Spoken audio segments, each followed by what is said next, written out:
Hey Fed fans, welcome back to ClevelandFed 101, where we provide basic definitions and explanations of ClevelandFed work.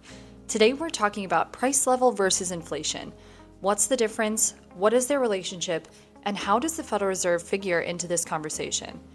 I can try and explain this to you, but I think it would be better coming from one of our research analysts. Let's go.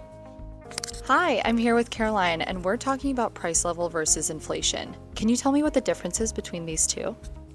Yeah, absolutely. With all the talk about price level and inflation over the last 5 years, I can certainly understand why people find these terms confusing. But price level refers to the overall or average cost of goods or services in an economy at a particular period of time. So another way you can look at this is the general cost of living. Wait, you said the average price of goods and services.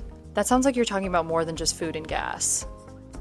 Exactly. So you can think of the price level as measuring the cost of a basket of goods and services that not only includes food and gas, but also things like new and used cars, medical care, airfare, apparel, shelter, and many other goods and services. Okay, the cost of a market basket of goods and services. That's a little clearer. So then, is price level a measure of inflation? Not quite, but they are related. So inflation measures the growth of the price level over a particular period of time.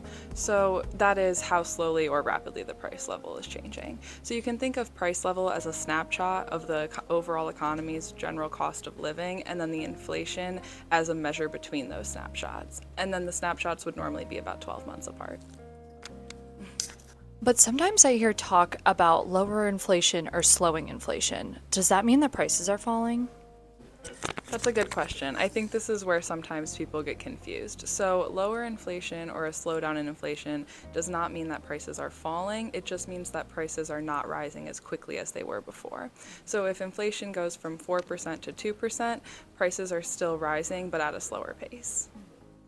Wait, let me see if I've got this right. So price level measures the general cost of living, while inflation measures the percentage change of the general cost of living. But wait, sometimes I hear that people say high price today must mean that inflation is also high, but that doesn't seem right. Exactly. Inflation rose sharply following the pandemic, and that contributed to the large increases in price level. But remember, inflation and price level are not the same thing. So even though price level is much higher today than it was 5 years ago, inflation is actually lower now. That is, the general cost of living is not changing as rapidly as before. But of course, this doesn't take away from the significant impact that inflation has on households, particularly those with lower incomes. Okay, I guess that just leaves us with the question of the Federal Reserve's role in this discussion. Yeah, the Federal Reserve has two objectives, price stability and maximum employment. So the price stability goal is defined as a 2% inflation rate measured by a particular price index called the Personal Consumption Expenditures, or PCE, price index. So the goals of maximum employment and price stability are often known as the dual mandate. Wow, okay, the dual mandate. That sounds really interesting, but I think we're going to have to leave that for another discussion. Thank you so much for sharing those differences with me. Yeah, you're welcome. Well, there you have it. We have tons of resources and information on inflation on our website. Check out the Center for Inflation Research today.